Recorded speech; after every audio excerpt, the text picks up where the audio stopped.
con el anuncio de que Estados Unidos ya había atacado estas 3 instalaciones nucleares. Lo subimos también a través de las redes sociales de Donald Trump y después, más tarde, en la Casa Blanca, acompañado de Pete Hegseth, acompañado de J.D. Vance y también del secretario Marco Rubio, Donald Trump dijo lo siguiente. Hace poco tiempo, la milicia norteamericana completó un procedimiento de destrucción masivo en 3 instalaciones nucleares claves en el régimen iraní: Fordow, Natanz e Isfahán. Nuestro objetivo fue la destrucción de la capacidad nuclear y parar con la amenaza expuesta por el patrocinador número 1 del terror en el mundo. Hoy puedo reportar al mundo que los ataques fueron espectaculares, éxitos militares. Las instalaciones nucleares clave de Irán han sido total y completamente borradas. Ahí, Guido, llamó mucho la atención quienes acompañaban, por eso los mencionaba antes de escuchar la declaración, quienes acompañaban a Donald Trump, porque claramente allí había una intención de Donald Trump de saber quiénes eran precisamente los que estaban tras él en esta operación militar, y claramente allí había también algunos comentarios respecto de quién no estaba, en este caso la directora de inteligencia, Tulsi Gabbard, por ejemplo, que estaba ausente, y precisamente había muchos que recordaban el episodio en el que Tulsi Gabbard había dicho en marzo pasado que ella no tenía constancia de que de que se estuviese preparando armamentísticamente Irán en términos nucleares. Esa fue una declaración que también generó mucha controversia por parte del propio Donald Trump, quien en algún momento negó que esta declaración fuese verídica, no, que la versión de Tulsi Gabbard fuese verídica, Guido. Sí, yo creo que hay un giro al menos en la aproximación al problema. Ciertamente de marzo a esta fecha es muy dudoso de que el programa nuclear de Irán haya tenido un salto cuántico respecto a su capacidad. E incluso el propio informe de la IAEA, antes del inicio de operaciones por parte de Israel, reconocía que si bien había un enriquecimiento del 60%, no observaban evidencia material ni empírica de militarización de ese enriquecimiento. Luego hay un giro lingüístico muy claro, es decir, hasta antes de la operación militar, Donald Trump se inhibió de referirse a Irán en los términos en los que se refirió anoche. Si bien criticaba el programa nuclear, no lo mencionaba como un país sponsor del terrorismo, ni como un país que ha causado violencia y muerte sobre intereses estadounidenses, etc. Yo creo que eso también forma parte tal vez de este intento de imposición de una narrativa, eventualmente preparando a la opinión pública respecto a lo que está por venir.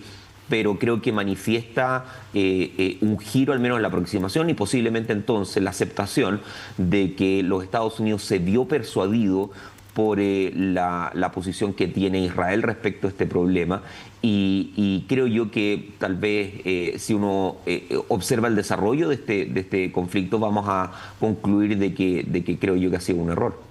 Sí, y a propósito de eso también, Guido, hay muchas versiones también y para que también puedan entender quienes están en la casa.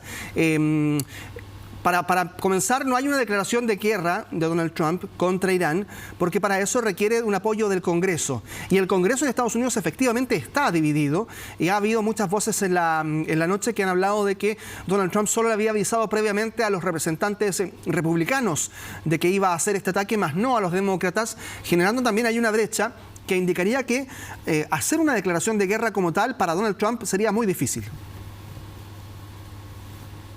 Sí, totalmente. Es decir, la misma estructura institucional de los estadounidenses obliga a que sea el Congreso quien defina finalmente el uso de la fuerza. Ya hemos observado que esto se ha saltado por alto en múltiples administraciones, no es solamente la de Donald Trump. Es decir, algo parecido ocurrió, por ejemplo, con los bombardeos que realizó Obama sobre Yemen, donde tampoco realmente cuenta con la aprobación del Congreso. Y si uno sale de los Estados Unidos, acá también hay una violación más o menos flagrante del mismo derecho internacional, que prohíbe, de hecho, el uso de la fuerza. Entonces, estamos viendo cierta dilución de la institucionalidad a nivel interno por parte de los Estados Unidos, pero también una fragmentación de la arquitectura institucional y política del mismo sistema internacional, dado no solamente por la decisión unilateral de los Estados Unidos, sino también lo que hemos observado por parte de Israel, lo que se ha observado en Gaza, lo que se ha observado en Ucrania. Entonces, creo yo que el escenario para los principios del mismo sistema es realmente muy complicado. Sí, reiteramos que hubo durante esta noche también se ha conocido un ataque por parte de Irán al aeropuerto Ben Gurion, no a la totalidad de este terminal aéreo, que es uno de los más grandes obviamente en Medio Oriente, sino que a algún ala, ¿no?, de este terminal aéreo. Y también estamos viendo ahí, por ejemplo, que esta mañana el aeropuerto ahí en Ben Gurion, ¿no? Esas imágenes corresponden a Ben Gurion, estaba absolutamente desierto, desolado, sin pasajeros prácticamente, y solo algunos que estaban viendo qué hacer con sus vuelos, porque obviamente hubo una amenaza allí latente después de este ataque iraní que aparentemente solo se quedó en el ataque porque las defensas antiaéreas pudieron haber operado allí en Ben Gurion de manera exitosa. Y hace instantes nada más ha existido una notificación de algunos medios en Estados Unidos que reportan una fuerte explosión en la provincia iraní de Bushehr, donde se encuentra un reactor nuclear. Y aquí es importante también señalar, Guido, la diferencia entre el trabajo que se hace a nivel nuclear en reactores, en plantas nucleares y luego en estas instalaciones nucleares que son de gran magnitud. Pero reactores nucleares, por ejemplo, están esparcidos por prácticamente toda la geografía iraní, Guido. Sí, Irán ha dicho de manera constante de que su programa nuclear tiene una finalidad de carácter energético. Sin embargo, es muy difícil disociar el enriquecimiento naturalmente producido a nivel energético del militar, sobre todo cuando estamos hablando de magnitudes del 60% de enriquecimiento. Es decir, de acuerdo a lo que sé, yo no soy, por cierto, un especialista en ingeniería nuclear, pero la información indica de que el enriquecimiento de uranio a través de programa energético no sobrepasa el 5%, y sin embargo acá estamos hablando de 60%, y es más fácil pasar de 60 a 90 que hacerlo de 0 a 60, y eso es lo que creo yo es lo que manifiesta la alerta de Israel y de los propios Estados Unidos. Ahora, como debe ser evidente para cualquier observador, es que este tipo de ataques por parte de Israel primero y por parte de Estados Unidos en segundo lugar no va a terminar las pretensiones del programa nuclear iraní, sino que creo yo que va a ser al revés.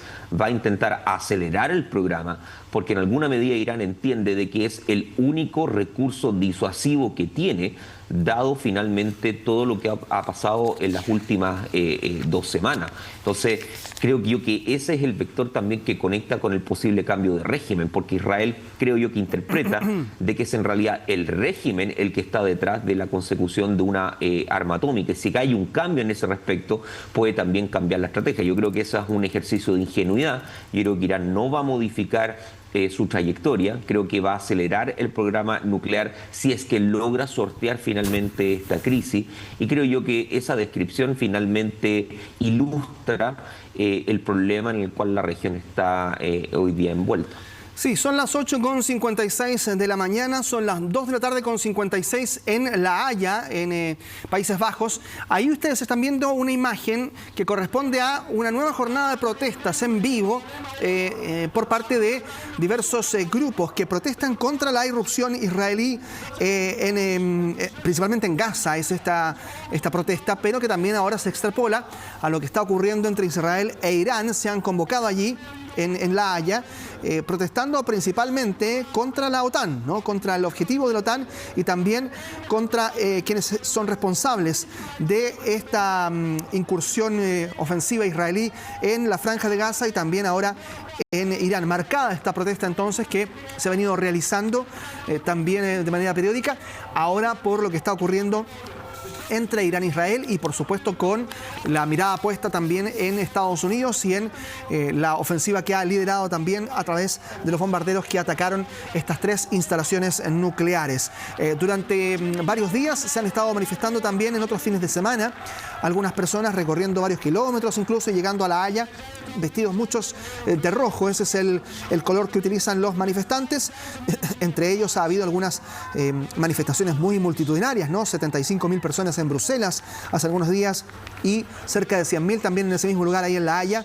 Nos imaginamos que hoy también habrá muchísimas personas que se acercarán hasta ese lugar donde han sido convocados para protestar, pidiendo a muchos de ellos también el cese del fuego. A propósito de eso, También tenemos declaraciones de esta mañana en el Vaticano, en la audiencia del Vaticano. El Papa León ha hablado, ha pedido también por el fin de las armas en una alocución que ha sido también, por supuesto, replicada ya ampliamente después de lo ocurrido con Estados Unidos y esta incursión sobre las instalaciones nucleares en Irán. Revisamos las declaraciones del pontífice.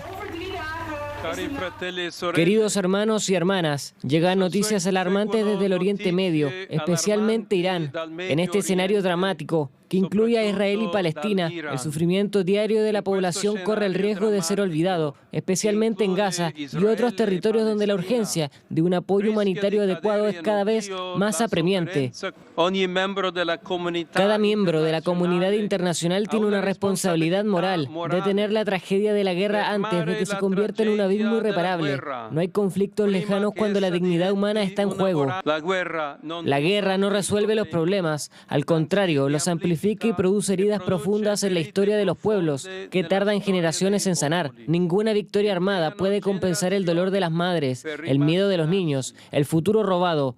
Que la diplomacia silencie las armas, que las naciones forjen su futuro con obras de paz. Guido, tenemos imágenes también que hemos ido revisando que han sido reveladas por Estados Unidos, incluso de el complejo iraní de Fordow, cómo ha quedado en imágenes satelitales después de la irrupción estadounidense. Claro, y a simple vista es poco lo que se puede ver. No sé si tenemos esas imágenes, las vamos a ver pronto porque las estuvimos analizando temprano en la mañana aquí también en el estudio. Se ven algunas manchas grisáceas que indican también cómo la ladera cambia, ¿no?, de marrón a gris. Altera también sus contornos con este ataque con bombas antibúnker y el humo gris que va flotando en el aire también. Pero Irán había sellado las entradas de túneles antes del bombardeo. Ustedes ahí ven algunos caminos que se recorren y que a veces no llegan incluso a ningún punto en sí, digamos, porque lo que buscan es hacer diversas formas de acceso a este complejo subterráneo. Pero Guido, allí entonces restará saber también cuál fue el real alcance de los ataques estadounidenses y si efectivamente en un ataque estadounidense que no llegue finalmente a comprobarse que afectó de sobremanera las instalaciones nucleares, es posible también que tengamos allí críticas más fervorosas probablemente del Congreso, incluso al propio Donald Trump, ¿no? Sí, no cabe ninguna duda. Yo creo que Irán ahí estaría en una posición un tanto problemática. Por un lado, si es que, por ejemplo, no hay mayor destrucción de infraestructura e Irán corrobora esto con su propia información, eso incentiva nuevos ataques estadounidenses.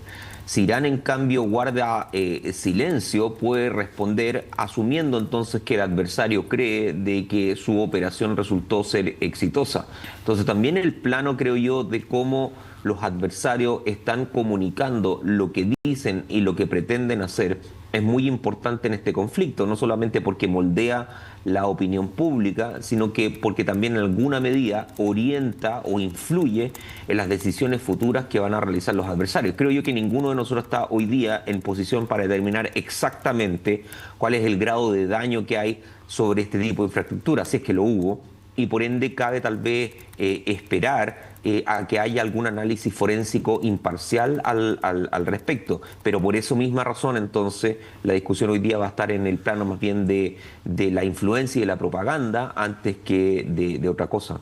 Sí, revisamos permanentemente las imágenes en vivo. Aquí tenemos entonces en pantalla dividida, estamos con Guido Larsson, analista de la Universidad, académico de la Facultad de Gobierno de la Universidad del Desarrollo, quien nos acompaña con el análisis de lo que está pasando. Mientras tanto, en la Casa Blanca en vivo se mantiene la expectación por saber cuáles son los próximos pasos a seguir, aunque ya el propio Donald Trump ha dicho que después de los ataques de anoche contra las centrales contra las instalaciones nucleares, es el tiempo de la paz.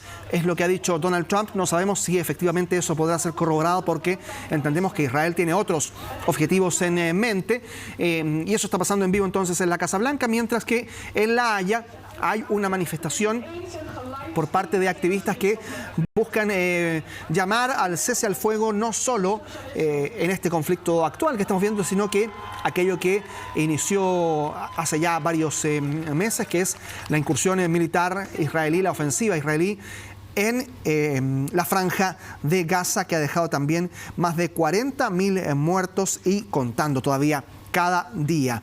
Vamos a seguir atentos entonces a lo que ocurre allí a las 9 de la mañana con 3 minutos en Medio Oriente. Estamos viendo imágenes satelitales que ha ido revelando también Estados Unidos con el impacto de las bombas sobre algunos sectores, incluso algunos sectores donde en las laderas montañosas se albergaban algunas actividades también armamentísticas de Irán, ha dicho Estados Unidos, claro, con también la preocupación en estas 3 instalaciones, en Natanz, en Isfahan y también, por supuesto, lo ocurrido con Fordow, que era el principal objetivo y a donde finalmente apuntaron los grandes bombarderos que se trasladaron desde ayer con información que llegaba desde Estados Unidos allí, específicamente entonces respecto de lo que ocurre en Medio Oriente. Guido, nos vamos a quedar contigo brevemente, vamos a estar pronto volviendo a hablar de lo que está ocurriendo allí, tanto en la Casa Blanca, en Washington, como también en Tel Aviv,